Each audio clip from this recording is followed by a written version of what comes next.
Morning, friends. We're reading chapter 6 this morning. Yes, said our father, when Jem asked him if we could go over and sit by Miss Rachel's fish pool with Dill, as this was his last night in Maycomb. Tell him so long for me, and we'll see him next summer. We leaped over the low wall that separated Miss Rachel's yard from our driveway. Jem whistled Bob White, and Dill answered in the darkness. Not a breath blowing, said Jem. Look yonder. He pointed to the east. A gigantic moon was rising behind Miss Maudie's pecan trees. That makes it seem hotter, he said. Crossin' it tonight? Asked Dill, not looking up. He was constructing a cigarette from newspaper and string. No, just the lady. Don't light that thing, Dill. You'll stink up this whole end of town. There was a lady in the moon in Maycomb. She sat at a dresser combing her hair. We're going to miss you, boy, I said. Reckon we better watch for Mr. Avery? Mr. Avery boarded across the street from Mrs. Henry Lafayette Dubos's house. Besides making change in the collection plate every Sunday, Mr. Avery sat on the porch every night until 9 o'clock and sneezed. One evening we were privileged to witness a performance by him, which seemed to have been his positively last, for he never did it again so long as we watched. Jem and I were leaving Miss Rachel's front steps one night when Dill stopped us. Golly, looky yonder! He pointed across the street. At first we saw nothing but a kudzu-covered front porch, but a closer inspection revealed an arc of water descending from the leaves and splashing in the yellow circle of the street light, some 10 feet from source to earth, it seemed to us. Jem said Mr. Avery misfigured. Dill said he must drink a gallon a day, but the ensuing contest to determine relative distances and respective prowess only made me feel left out again, as I was untalented in this area. Dill stretched, yawned, and said altogether too casually, I know what, let's go for a walk. He sounded fishy to me. Nobody in Maycomb just went for a walk. Where to, Dill? Dill jerked his head in a southerly direction. Jem said, okay. When I protested, he said sweetly, you don't have to come along, Angel May. You don't have to go. Remember... Jem was not one to dwell on past defeats. It seemed the only message he got from Atticus was insight into the art of cross-examination. Scout, we ain't going to do anything. We're just going to the street light and back. We strolled silently down the sidewalk, listening to porch swings creaking from the weight of the neighborhood, listening to the soft night murmurs of the grown people on our street. Occasionally, we heard Miss Stephanie Crawford laugh. Well, said Dill. Okay, said Jem. Why don't you go on home, Scout? What are you going to do? Dill and Jem were simply going to peep in the window with a loose shutter to see if they could get a look at Boo Radley, and if I didn't want to go with them, I could go straight home and keep my fat flopping mouth shut. That was all. But why in the Sam Holy Hill did you wait till tonight? Because nobody could see them at night, because Atticus would be so deep in a book he wouldn't hear the kingdom coming, because if Boo Radley killed them, they'd miss school instead of vacation, and because it was easier to see inside a dark house in the dark than in the daytime. Did I understand? Jem, please. Scout, I'm telling you for the last time, shut your trap and go home.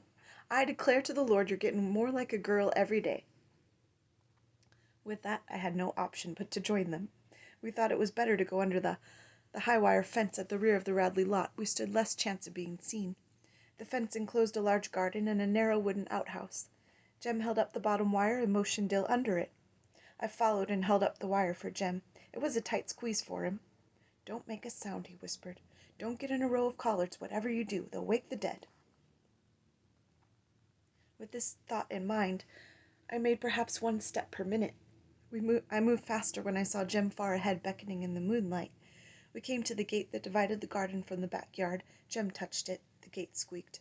Spit on it, whispered Dill. You've got us in a box, Jem, I muttered. We can't get out of here so easy. Shh! Spit on it, Scout. We spat ourselves dry, and Jem opened the gate slowly, lifting it aside and resting it on the fence. We were in the backyard. The back of the Radley house was less inviting than the front. A ramshackle porch ran the width of the house. There were 2 doors and 2 dark windows between the doors. Instead of a column, a rough 2x4 supported one end of the roof. An old Franklin stove sat in a corner of the porch. Above it a hat-rack mirror caught the moon and shone eerily.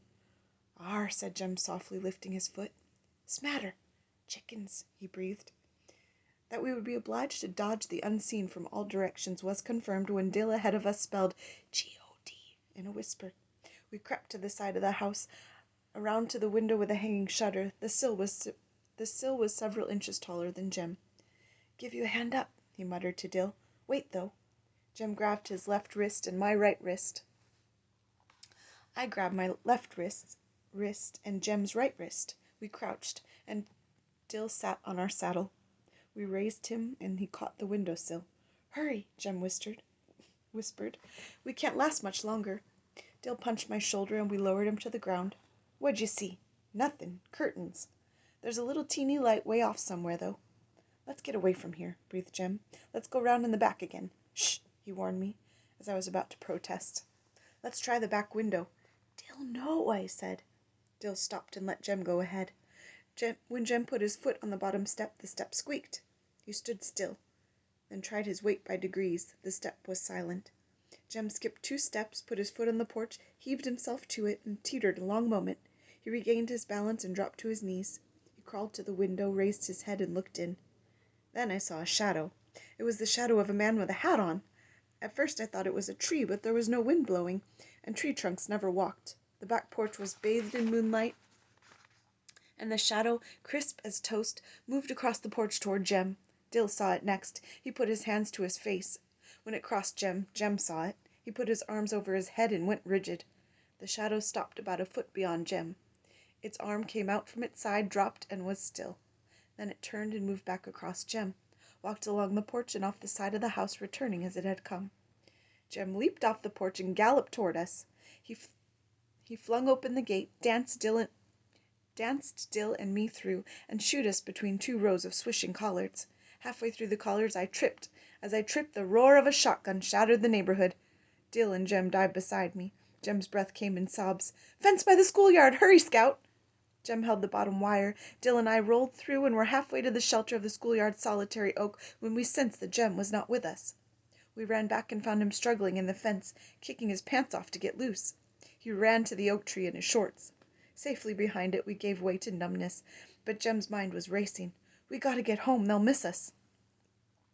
We ran across the schoolyard, crawled under the fence to Deer's pasture behind our house, climbed our back fence, and were at the back steps before Jem could let us pause to rest. Respiration normal, the 3 of us strolled as casually as we could to the front yard. We looked down the street and saw a circle of neighbors at the Radley front gate. "We better go down there," said Jem. "They'll think it's funny if we don't show up." Mr. Nathan Radley was standing inside his gate, a shotgun broken across his arm. Atticus was standing beside Miss Maudie and Miss Stephanie Crawford. Miss Rachel and Mr. Avery were nearby. None of them saw us come up. We eased in beside Miss Maudie, who looked around. "Where were you all? Didn't you hear the commotion?" "What happened?" asked Jem. "Mr. Radley shot a negro in his collared patch." "Oh, did he hit him?" "No," said Miss Stephanie. "Shot in the air. Scared him pale, though. Says if nobody sees a white negro around, that's the one. Says he's got the other barrel waiting for the next sound he hears in the patch, and next time he won't aim high, be it dog, negro, or Jem Finch." "Ma'am?" asked Jem. Atticus spoke. "Where are your pants, son?" "Pants, sir?" "Pants." It was no use. In his shorts before God and everybody. I sighed. Mr. Finch?" In the glare from the streetlight I could see Dill hatching one. His eyes widened, his fat cherub face grew rounder. "What is it, Dill?" asked Atticus. I won 'em from him," he said vaguely. "Won 'em? How?" Dill's hand sought the back of his head. He brought it forward and across his forehead. "We were playing strip poker up yonder by the fish pool," he said. Jem and I relaxed. The neighbors seemed satisfied, and they all stiffened. But what was strip poker? We had no chance to find out. Miss Rachel went off like the town fire siren. "Do Jesus, Dill Hare is gambling by my fish pool. I'll strip poker you, sir." Atticus saved Dill from immediate dismemberment. "After a minute, Miss Rachel," he said. "I've never heard of 'em doing that before. Were you all playing cards?" Jem fielded Dill's fly with his eyes shut. "No, sir, just with matches." I admired my brother. Matches were dangerous, but cards were fatal. "Jem, Scout," said Atticus, "I don't want to hear of poker in any form again. Go by Dill's and get your pants, Jem. Settle it yourselves." "Don't worry, Dill," said Jem, as we trotted up the sidewalk. "She ain't going to get you. I'll talk her out of it. That was fast thinking, son. Listen, you hear?" We stopped and heard Atticus' voice. "Not serious. They all go through it, Miss Rachel." Dill was comforted, but Jem and I weren't. There was the problem of Jem showing up some pants in the morning. I'd give you some of mine, said Dill, as we came to Miss Rachel's steps. Jem said he couldn't get in them, but thanks anyway. We said good-bye, and Dill went inside the house. He evidently remembered he was engaged to me, and he ran back out and kissed me swiftly in front of Jem. "You all right here?" he bawled after us. Had Jem's pants been safely on him, we would not have slept much anyway. Every night sound I heard from my cot on the back porch was magnified threefold. Every scratch of feet on gravel was Boo Radley seeking revenge. Every passing negro laughing in the night was Boo Radley loose and after us. Insects splashing against the screen were Boo Radley's insane fingers picking the wire to fences. The chinaberry trees were malignant, hovering, alive. I lingered between sleep and wakefulness until I heard Jem murmur, "Sleep, little Three Eyes?" "Are you crazy?" "Shh! Atticus's light is out." In the waning moonlight I saw Jem swing his feet to the floor. "I'm going after him," he said. I sat upright. "You can't! I won't let you!" He was struggling into his shirt. "I've got to."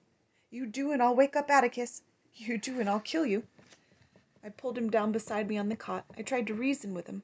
"Mr. Nathan's going to find him in the morning, Jem. He knows you lost him. When he shows him to Atticus, it'll be pretty bad. That's all there is to it. Go on back to bed." "That's what I know," said Jim. "That's why I'm going after him." I began to feel sick. Going back to that place by himself. I remembered Miss Stephanie.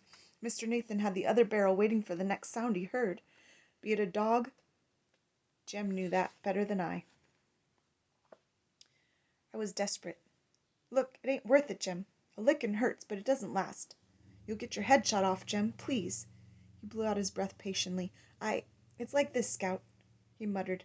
"Atticus ain't ever whipped me since I can remember. I want to keep it that way." This was a thought. It seemed that Atticus threatened us every other day. "You mean he's never caught you at anything?" "Maybe so, but I just want to keep it that way, Scout. We shouldn't have done that tonight, Scout." It was then, I suppose, that Jem and I first began to part company. Sometimes I did not understand him, but my periods of bewilderment were short-lived. This was beyond me. "Please," I pleaded, "can't you just think about it for a minute? By yourself on that place." "Shut up." "It's not like he'd never speak to you again or something. I'm going to wake him up, Jem. I swear I am." Jem grabbed my pajama collar and wrenched it tight. "Then I'm going with you," I choked. "No, you ain't. You'll just make noise." It was no use. I unlatched the back door and held it while he crept down the steps. It must have been 2 o'clock. The morning was setting and the lattice-work shadows were fading into fuzzy nothingness. Jem's white shirt-tail dipped and bobbed like a small ghost, dancing away to escape the coming morning. A faint breeze stirred and cooled the sweat running down my sides. He went the back way, through Deer's pasture, across the schoolyard, and around to the fence. I thought at least that was the way he was headed. It would take longer, so it was not time to worry yet. I waited until it was time to worry, and listened for Mr. Radley's shotgun. Then I thought I heard the back fence squeak. It was wishful thinking. Then I heard Atticus cough. I held my breath. Sometimes when we made a midnight pilgrimage to the bathroom, we would find him reading. He said he often woke up during the night, checked on us, and read himself back to sleep. I waited for his light to go on, straining my eyes to see it flood the hall. It stayed off, and I breathed again. The night crawlers had retired, but ripe chinaberries drummed on the roof when the wind stirred, and the darkness was desolate with the barking of distant dogs. There he was, returning to me. His white shirt bobbed over the back fence and slowly grew larger. He came up the back steps, latched the door behind him, and sat on his cot. Wordlessly he held up his pants. He lay down, and for a while I heard his cot trembling. Soon he was still. I did not hear him stir again. That's all for today, friends. Have a wonderful day.